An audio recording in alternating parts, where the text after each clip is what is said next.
The question is that the House to now adjourn. I call the member for Holt. Thanks, Deputy Speaker. Thank you. Deputy Speaker, tonight I want to speak about a special community in my electorate, a community who over the past years have endured many tribulations and have been forced to helplessly watch the persecution of those of their faith in Egypt. That community is the Coptic Christian community from Egypt. Deputy Speaker, if you ever wanted to see a structure that embodies its community and its positive impact and effect on our landscape, one need only look at the magnificent St Mina and St Marina Coptic Church in Hallam. It's a landmark building that can be seen by all travelling on the Princes Highway. Often I gaze across the highway at night and admire its magnificent towers and steeples, adorned as they are by the crosses on the top. The Coptic community established their church in Hallam in 1993 when there was nothing more on the land than a cattle shed. As the community has grown, so has this place of worship. From that cattle shed to this now imposing spiritual centre and community hub, this church offers the Coptic community and its followers a sense of faith, hope and renewal. I wish to commend the outstanding leadership of this wonderful community and church by His Grace Bishop Suriel, the Bishop of Melbourne, Canberra, Tasmania, Western Australia and New Zealand. This man has dedicated his life to the Coptic community. He leads his people in good times and bad. And I'm afraid to say to Mr Deputy Speaker, there have been many dark days for the Coptic community in this country. I have spoken in this place on numerous occasions about the persecution of Coptic Christians in Egypt.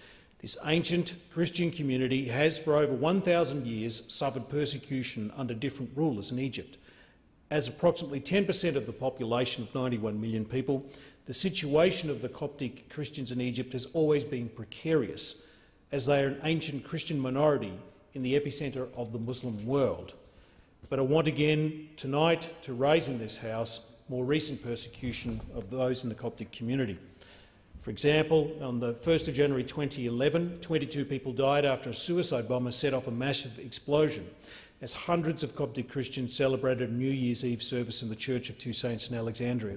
Several congregation members who were killed in this murderous atrocity had relatives in Australia.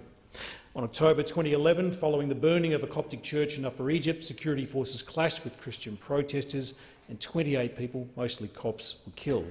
In 2013, Muslim extremists laid siege to Egypt's main Coptic cathedral in Cairo. This assault followed a funeral for 5 men who had died earlier in Koussas, a town north of Cairo, in clashes with militants.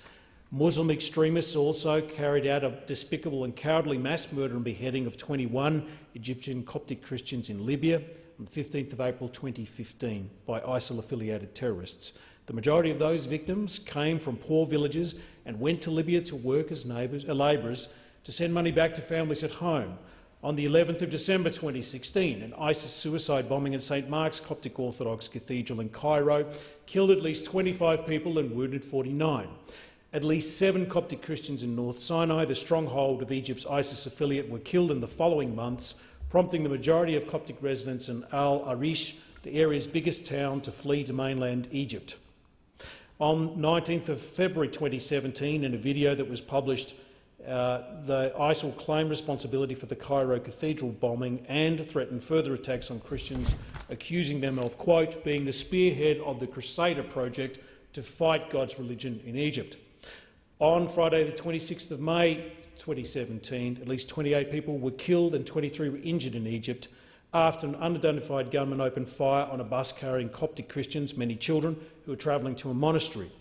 On the 9th of April 2017, their Palm Sunday, at least 45 people were killed in separate suicide bombings, whilst many more were injured. According to the Interior Ministry, Pope Tewodros II, the leader of the Coptic Orthodox Church, was inside St Mark's Church but not harmed. Mr Deputy Speaker, as you can see, there is a litany of terrorist attacks on the Coptic community in Egypt. As I said, it's an ancient community. It's a community that has suffered much over the years.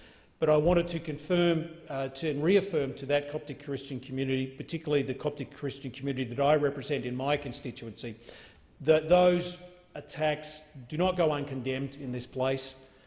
They have the support of those in this place, and that will continue to lobby to keep these people safe, and also those that are seeking to flee the persecution that are on our shores, that we continue to represent you to encourage the government to look at these cases that are currently before them and to hopefully encourage the government to reach a good decision in terms of the persecution and recognising the persecution of those Coptic Christians in Egypt.